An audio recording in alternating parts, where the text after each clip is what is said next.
Hi mga kabuhay! Kamusta kayo? Ngayong araw nga dahil magaling na kami, pupunta kami sa mall na gaya si asawa. Pasensya na po mga kabuhay sa mga naghihintay ng vlog namin. Nagkasakit po kasi kami. Lata naman po sa boses ko, minamalat pa.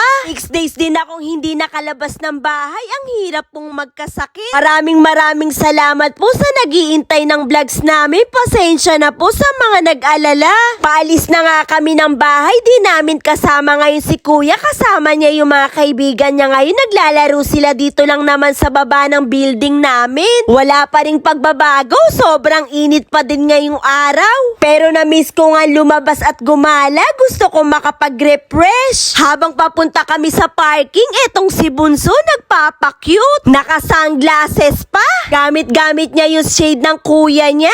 Yung pupuntahan naming mall ay malapit lang naman sa bahay. 10 minutes drive nga lang to. Habang nagdadrive nga si Hapon, pineplex niya yung katawan niya. Pumayat nga daw siya. Pero sabi ko, di naman halata sa video. Pero totoo pong pumayat kami dahil nga po nawalan kami ng ganang kumain halos isang linggo din. Andito na nga kami sa Ion Mall. Pagkarating namin, nagpabili agad yung mga anak ko ng ice cream. Dito kami bumili sa BR. Sobrang sasarap nga ng mga ice cream nila. Swerte nga namin, nagkataon na walang masyadong pila. Lagi kasing mahaba ang pila dito. Si Ruri at si Jonah nga ang hinayaan naming mamili ng flavor na gusto nila. Bukod sa snacks, mahihilig at kaligayahan din ng mga anak ko ice cream. Ito na nga ang order namin. Nag-order kami ng cookies and cream. Strawberry cheesecake yung isa na in-order ni Ruri. Di ko alam kung ano yun. Basta lasang gamot. Ayun lang ang natatandaan ko. Naghahanap nga kami ng maupuan. Wala nga masyadong tao ngayon kaya nakahanap agad kami ng pwesto. Itong ang si Bunso, sinusubuan pa ako ng order niya na lasang ang gamot. Itong strawberry cheesecake na order ko, sobra kong nagustuhan. Ang sarap nga, di masyadong matamis. Si Hapon nag-order ng KFC habang kumakain kami ng ice cream. Nag-order siya ng fried chicken at teriyaki twister. Wabawi nga kami sa pagkain ngayon dahil ang laki ng binaksak ng timbang namin. Ilang araw din kaming walang ganang kumain. Ang sarap sana ng fried chicken, spicy pa. Ang kaso wala namang kasamang rice. Hindi sulit, walang tindang rice ang KFC dito. Pagkakain nagligpit lang si Hapon ng table, umalis na din kami. Andito naman kami sa Smart Cool, magpapagawa kami ng 2 cellphone. Medyo matagal pa nga tong magagawa, balikan na lang daw namin after 1 hour, kaya umalis muna kami. Pinaglaro muna namin yung mga bata, nakakita kami ng libreng palaruan. Tuwan-tuwa nga si Bunso. Habang naglalaro sila Ruri, umalis muna ako saglit. Pumunta ako dito sa 3 Coins Plus. Maraming ang tinda dito ng mga accessories, gamit sa bahay, mga organizer at iba pang anik-anik. Eto nga, nakabili ako ng cup brush. Habang namimili nga ako, biglang dumating si Hapon. Pinasuot sa akin yung sombrero, di ko nga nagustuhan dahil hindi nakikita yung mukha ko. Hindi mo kita yung mukha ko. Nagsukat din ako ng sunglasses, nagustuhan ko nga kaya binili ko na din. Binilihan ko na rin si Ruri ng 3 pair ng pamuson. Pagkatapos kong mamili, syempre alam nyo na si Hapon na yung pinagbayad ko. Si Bunso nga biglang nakakita ng explorer na pang manika, nagpapabili nga, gusto daw niya. Sabi ko di pwede kaya ibinalik niya agad.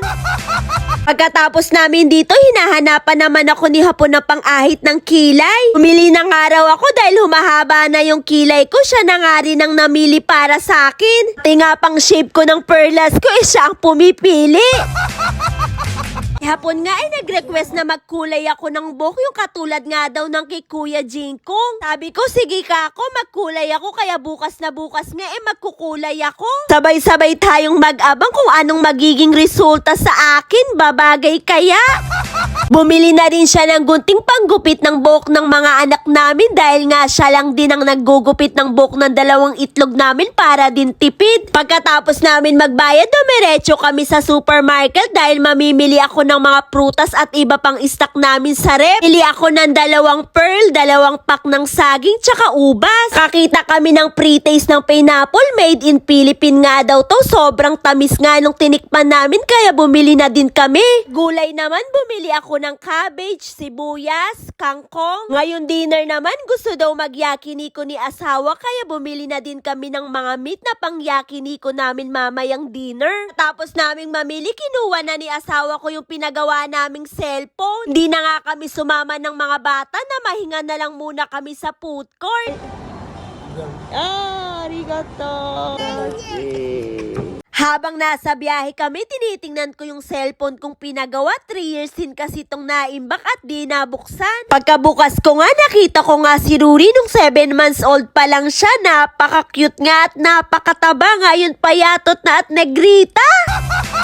Fast forward, andito na kami sa bahay. Naghugas agad ako ng kamay. Pagkatapos, dumiretso agad ako sa kitchen. Inayos ko agad yung mga pinamili namin. Nugasan ko agad yung mga pinamili naming gulay at prutas. Lalagay ko na sa rep. Pagkatapos, yung mga pinamili naming meat pang yakiniko, inayos ko na dahil magdi-dinner na din kami.